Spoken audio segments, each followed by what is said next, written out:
Bismillahirrahmanirrahim. Assalamualaikum warahmatullahi wabarakatuh. Perkenalkan, nama saya Silva Magreka dengan NIM 2012-443, jurusan PGMI semester 4. Di sini saya akan membahas, memaparkan juga tentang landasan pengembangan kurikulum. Nah, adapun landasan pengembangan kurikulum tersebut yakni ada landasan filosofis, landasan psikologis, landasan sosiologis, landasan iptek, dan landasan organisatoris. Dasar-dasar pengembangan kurikulum meliputi dasar agama, psikologis, filsafat, dan sosial.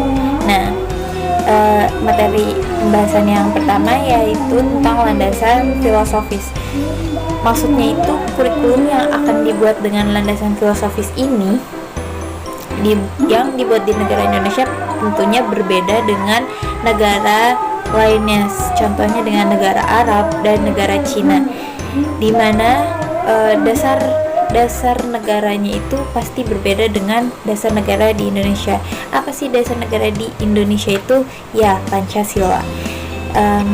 Di sila pertama yang berbunyi ketuhanan yang Maha Esa, di situ terdapat nilai-nilai agama. Nah, dalam pembuatan kurikulum tersebut di dalam landasan falsafah ini harus berdasarkan dasar negara Indonesia, yaitu Pancasila yang sebagai pedoman hidup juga, the way of life, seperti itu. Lanjut, landasan psikologi. Landasan psikologi ini memiliki konsep dasar dan unsur-unsur landasan psikologi. Nah, landasan psikologinya ini yang pertama psikologi perkembangan, juga yang kedua psikologi belajar. Nah, psikologi perkembangan itu seperti memilih dan menentukan isi mata pelajaran supaya kedalaman materinya disesuaikan dengan perkembangan siswa. Nah, adapun tugas-tugas perkembangan atau development task menurut Robert J. Havigers, ada tingkatan-tingkatannya. Yang pertama, perkembangan anak-anak usia di rentang 3-8 tahun. Nah, mereka ini mulai belajar makan, belajar mengendalikan gerakan badan, mendapatkan perkembangan fisiologis, membuat konsep sederhana tentang kenyataan sosial dan fisiknya. Lalu belajar juga menghubungkan diri secara emosional dengan ortu atau orang tua, saudara, dan orang lain. Nah, mereka juga belajar membedakan mana yang benar dan mana yang salah di umur 3-8 tahun itu. Ya. Di selanjutnya perkembangan anak usia 8-12 tahun.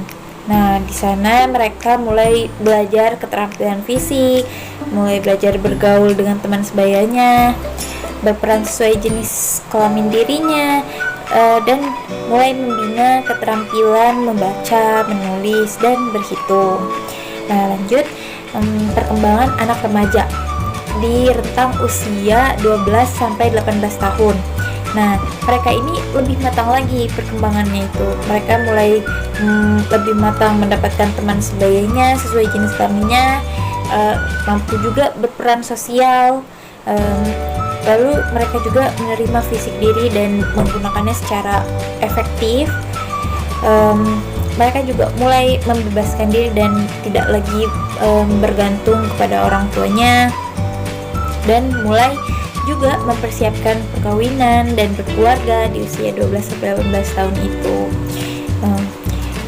Lanjut, yang kedua, psikologi belajar. Nah, psikologi belajar itu seperti bagaimana proses penyampaian materi untuk siswa itu diperhatikan seperti itunya.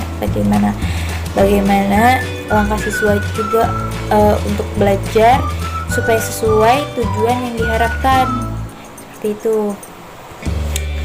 Nah, menurut S.B. Hurlock dalam bukunya yang berjudul Pengembangan Kurikulum Pendidikan, ada 10 perkembangan manusia dalam aspek pendidikan. Yang pertama, sikap kritis. Yang kedua, kematangan belajar. Yang ketiga, pola perkembangan. Yang keempat, pola perbedaan individu. Yang kelima, tahapan perkembangan.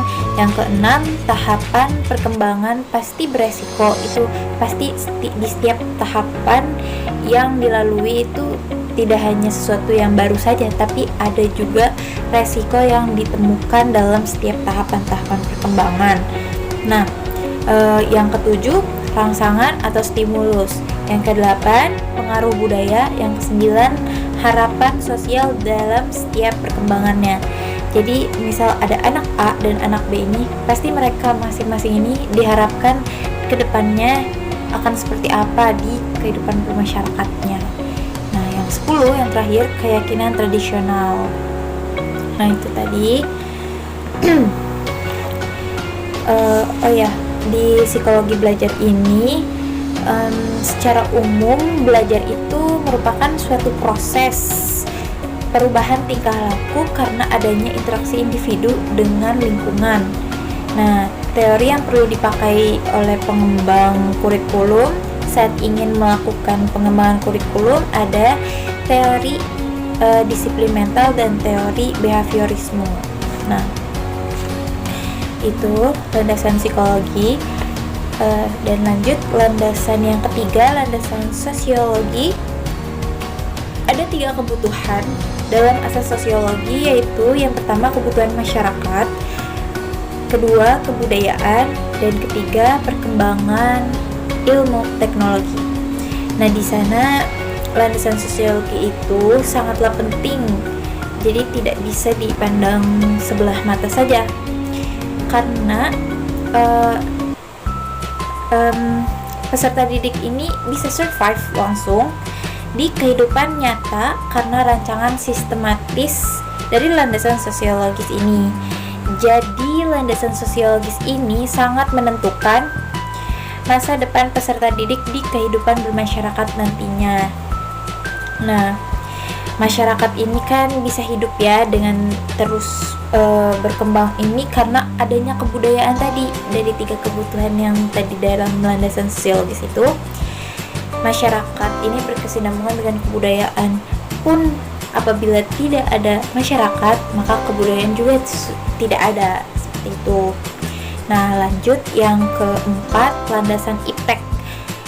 Nah, di landasan iptek ini pengembangan kurikulum itu harus diperhatikan seperti mengenai pola hidup dan perubahan sosial politiknya, karena banyak permasalahan yang diakibatkan dari kemajuan ilmu pengetahuan teknologi juga. Contohnya seperti transportasi yang diproduksi menyebabkan kemacetan lalu lintas, juga kecelakaan yang merenggut banyak jiwa setiap harinya, dan juga ada pembangunan pusat industri sehingga terjadinya urbanisasi, termasuk munculnya tindak kejahatan dan kriminalitas.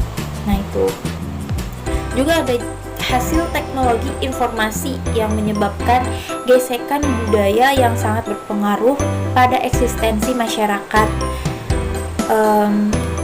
Kelompok masyarakat bukan main besarnya masalah yang dapat ditimbulkan dari hasil kemajuan teknologi informasi tadi. Nah, itu hal yang perlu diperhatikan itu ya mengenai pola hidup dan perubahan sosial politik. Di dalam pola hidup contohnya seperti teknologi di berbagai bidang mengalami banyak kemajuan, entah itu bidang kesehatan, entah itu bidang jasa, dan masih banyak lagi. Juga yang kedua, perubahan kehidupan sosial politik. Nah, seperti sarana telepon, satelit, televisi, dan lain sebagainya sangat membantu kebutuhan informasi dan hiburan. Nah, itu tadi landasan iptek. Sekarang yang terakhir, landasan organisatoris.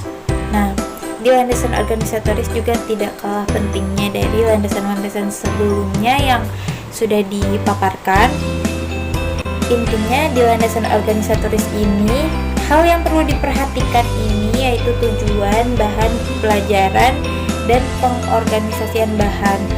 Jadi di landasan organisatoris ini pengembang kurikulum harus memperhatikan dua hal tadi, tujuan bahan pelajaran, dan yang kedua pengorganisasian bahannya, sehingga disusunnya secara sistematis dan terorganisir seperti itu. Nah, jadi kesimpulannya ini, apabila pengembang kurikulum tidak memahami dan memperhatikan asas atau landasan yang tadi dipaparkan, ada landasan filosofis, psikologis, sosiologis, iptek, dan juga organisatoris, maka dapat menimbulkan banyak masalah di dalam kegiatan sekolah secara keseluruhan. Lalu ada terhambatnya pencapaian tujuan pendidikan, serta menjatuhkan siswa ke dalam ketidakberdayaan menerima serangkaian materi pelajaran yang tidak sesuai dengan keadaannya. Nah, itu saja mungkin yang dapat saya sampaikan. Kurangnya mohon maaf, dan apabila ada kesalahan kata dan sikap, saya sangat-sangat meminta maaf.